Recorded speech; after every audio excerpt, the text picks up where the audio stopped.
Ahmedabad airport બહારથી અપહરણ બાદ લૂંટ કેસમાં પોલીસને સફળતા મળી। લૂંટના હાઈ પ્રોફાઇલ કેસમાં એરપોર્ટ પોલીસે વધુ 2 આરોપીને ઝડપી પાડ્યા છે। મુસાફરનું એરપોર્ટ બહારથી અપહરણ કરી અંદાજે 600 ગ્રામ સોનાની લૂંટ ચલાવવામાં આવી હતી।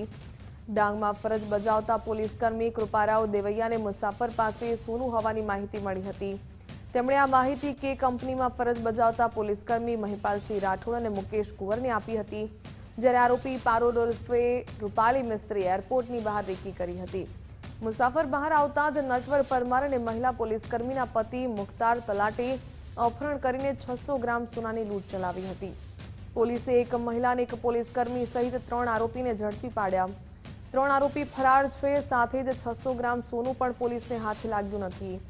પોલીસે 2 આરોપીને રિમાન્ડ પર લીધા છે અને આરોપીઓને ઝડપી પાડવા તેમજ સોનું રિકવર કરવા પોલીસે ચક્રો ગતિમાન કર્યા છે। ગત તારીખ 27 જૂનના રોજ હરીશ અને ઓએસ નામના 2 પેસેન્જરો પોતાનું 600 ગ્રામ સોનું, જેની કિંમત 64 લાખ રૂપિયા જેવી થાય છે, એ એરપોર્ટથી લઈ અને નીકળતા એ દરમિયાન કોઈ અજાણ્યા એક મહિલા અને 4 શખ્સોએ બોલેરો ગાડીમાં બેસાડી માર મારી અપહરણ કરીને લૂંટ સોનાની કરેલ હોય। જુદા જુદા રાજ્યોમાં તપાસ કરી આરોપીઓને ધરપકડ કરવામાં આવી, જેમાં સીસીટીવીના આધારે પારુલ મિસ્ત્રી નામની મહિલાની પહેલાં ઓળખ કરવામાં આવેલ।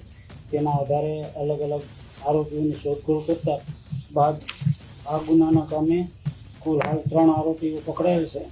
જે 2 આરોપી જે બોલેરો ગાડી લઈને આવેલા તેને કર્ણાટકથી અમારી ટીમે પકડેલા હતા।